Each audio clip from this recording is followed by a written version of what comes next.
No one actually teaches you how money works. Not in school, not at home, and by the time you realize you should probably know this stuff, you already feel behind. If you've ever thought, I make money, so why do I feel stressed? Or, how does everyone else seem to know what they're doing? This video is for you. Not because you're bad with money, but because you were never given a starting point. Most people think financial literacy means being good at investing, or knowing which stocks to buy, or understanding complex terms that sound impressive at dinner parties. That's not what it is. Financial literacy is much simpler and much more uncomfortable. It's knowing where your money is actually going. It's knowing what not to do. And it's knowing how to avoid the mistakes that quietly ruin people's lives over decades. Not overnight, slowly. Here's the problem. When people realize they don't understand money, they usually do one of two things. They panic or they procrastinate. They either binge videos, chase advice, follow gurus, download apps, open accounts they don't understand, or they avoid the topic entirely and hope it all works itself out. Neither works, because financial literacy is not about motivation. It's about building a system that's default and it works even when you're tired, distracted, or stressed, and most people never build one. So let's start with the uncomfortable truth. You don't feel behind because you're irresponsible. You feel behind because money got more complicated and expectations were never adjusted. Previous generations dealt with one job, one paycheck, one bank account. Today, you're expected to manage subscriptions, credit, debt, investments, inflation, housing, retirement, and constant noise telling you what you're doing wrong. That's not a personal failure, that's an environment problem. This is why beginner financial advice usually fails. It jumps straight to tactics. Budget like this, invest like that, max this account, buy this asset. But tactics don't stick if the foundation is missing. So instead of starting with investing, or budgeting, or side hustles, we start with something far more important, a filter. The first rule of financial literacy is learning how to ignore advice. That sounds backwards, but it's true. Most people don't lose money because they didn't know enough. They lose money because they listened to the wrong people. If advice feels urgent, emotional, or flashy, it's probably bad. If it promises fast results, secret knowledge, or easy wins, it's almost always bad. Good financial advice is boring, slow, and predictable. That's why it's ignored. Alright, so here's a simple test. If someone benefits from you being confused, they should not be teaching you. That includes people selling courses, people selling strategies, people selling certainty. Financial literacy starts when you stop outsourcing your thinking. Not by becoming an expert, but by learning what actually matters. So what does matter? Money only does three things. It comes in, it goes out, and whatever's left either grows or disappears. That's it. Every financial decision you will ever make fits into one of those categories. If you don't understand that flow, nothing else works. Let's talk about income first. Most people think their problem is not making enough money.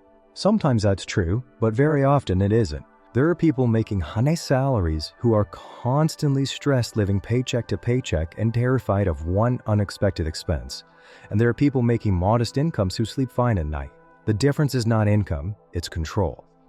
If you don't know those three numbers, you're guessing. Guessing's expensive. Now, control doesn't mean tracking every dollar or never enjoying your life.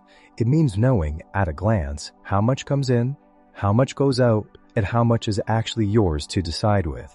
If you don't know those three numbers, you're guessing. Guessing's expensive. This is where most people get stuck. They say, I don't even want to look, or I'll deal with it later. But avoiding the numbers doesn't make them better, it just makes them louder later. Financial literacy isn't about judgment, it's about awareness. You don't fix what you don't see. Okay, next up is spending. Because this is where shame creeps in. Spending is not the enemy. Unconscious spending is. Money disappears fastest when decisions are automatic and emotional.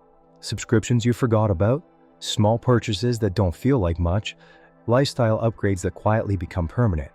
None of these are evil, but together, they do drain your flexibility, and flexibility is the real goal here. Here's a simple mindset shift that helps beginners immediately.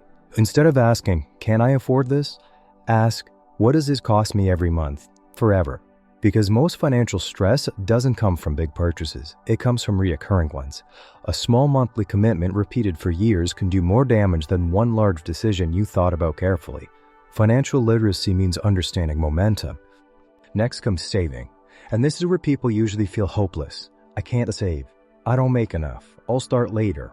But saving isn't about the amount. It's about proving to yourself that you can create space. Even a small buffer changes how you think. When you have zero margin, every problem feels like an emergency. When you have even a little margin, problems become manageable. That's the psychological shift most people never experience. Savings are not about returns, they're about breathing room.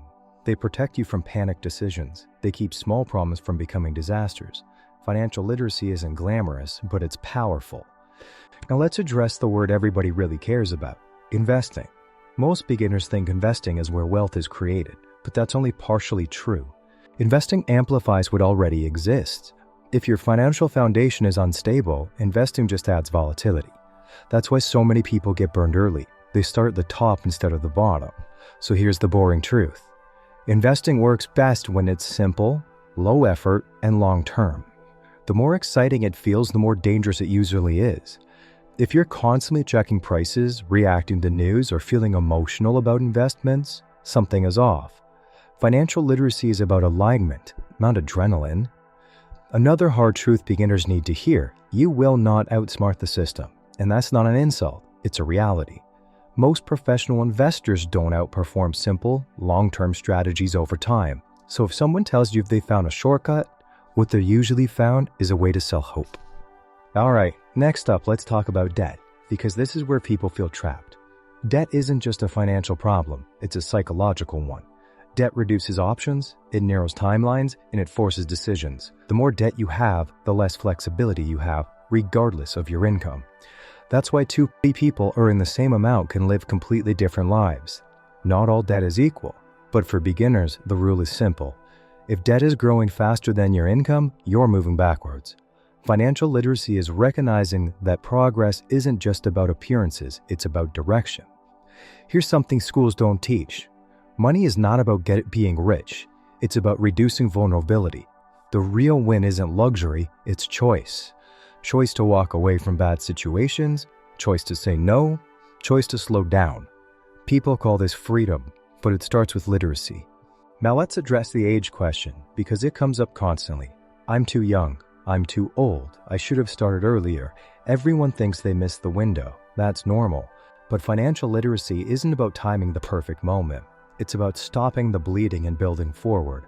You don't need to catch up to anyone. You need to stabilize your own system. This is why the comparison is toxic in finance. You don't know someone's debt, someone's help, someone's stress. All you see is outcomes. Financial literacy means focusing on sustainability, not optics. So let's summarize what actually matters. You don't need a perfect budget, a complex investment strategy, or a high income tomorrow. You need awareness of cash flow, protection from obvious mistakes, and a system that works quietly over time. That's it. If you're young, this gives you time. If you're older, this gives you relief. Either way, this is where real progress starts. Not with excitement, not with hacks, and definitely not with gurus, with clarity. If there's one idea to take away from this video, it's this. Financial literacy isn't knowing everything about money. It's knowing enough to stop hurting yourself. And once you stop doing that, everything else becomes easier. This isn't the end of the conversation, but it is the beginning. Start here. So if this helped you see money more clearly, I've put together a simple one-page worksheet that shows exactly how money flows in real life. In, out, and what's left. It's free for download in the description below. Start there.